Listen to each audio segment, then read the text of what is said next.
தாமரைக்கும் சேது அண்ணனுக்கும் நடக்கிற கல்யாணத்தை நிப்பாட்டணும். அதுக்கு தானே கிளம்பிட்டு இருக்கீங்க. என்ன தம்பி, தாமரைக்கும் சேதுக்கும் நடக்க போற கல்யாணம் உங்களுக்கு எப்படி தம்பி தெரியும்? அப்படியே நடந்தாலும் அதுல உங்களுக்கு என்ன சம்பந்தம் இருக்கு? சம்பந்தம் இருக்குதாங்கா. அந்த பழைய கதையில உங்களுக்கு தெரியாத பல விஷயம் இருக்குனே. தெரியாத நிறைய விஷயமா? என்ன தம்பி சொல்லிருக்க? அதைத்தான் நான் சொல்றேன். உண்மையிலேயே கல்யாணத்தன்னைக்கு போலீஸுக்கு போன் பண்ணி போலீஸ் வர வச்சது தமிழ் செல்வி இல்ல. ஐயோ, என்ன தம்பி என்னென்னமோ சொல்றீங்க? தாமரை தான் கல்யாணம் நடக்கிறது கொஞ்ச நேரத்துக்கு முன்னாடி போலீஸுக்கு போன் பண்ணி உடனே வந்து கல்யாணத்தை நிப்பாட்டுன்னு சொல்லி வர வச்சானே. தம்பி அது எப்படி தம்பி உனக்கு தெரியும்? அன்னைக்கு அவ போன் இருந்து போன் பண்ணா மாட்டிக்குவான்னு என் போனை வாங்கி தான் போலீஸ்க்கு போன் போட்டாங்க. அதனால தான் எனக்கு தெரியும். அதுக்கப்புறம் நிறைய விஷயம் நடந்துச்சுனே.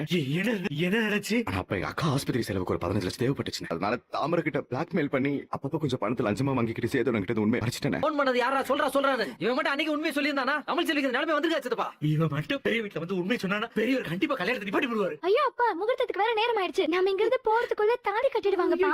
யாருக்கா ஒருத்தர் போன் பண்ணுறாரு. இப்ப யாரு போன் அடிக்கிறது? பேசாம சமந்திக்கு போன் அடிச்சிரும். சனாசி சொல்லுங்க. நேரங்கட்ட நேரத்துல செல்லப்பாண்டி செல்லப்பாண்டி தானே போன் பண்ணிருக்காப்ல. இந்த நேரத்துல அவன் எதுக்கு போன் பண்றான்? தேவையில்லாம ஏதாவது பேசி பிரச்சனை பண்ணதா பாப்பா. போன ஆப் பண்ண சனாசி. சரிங்க.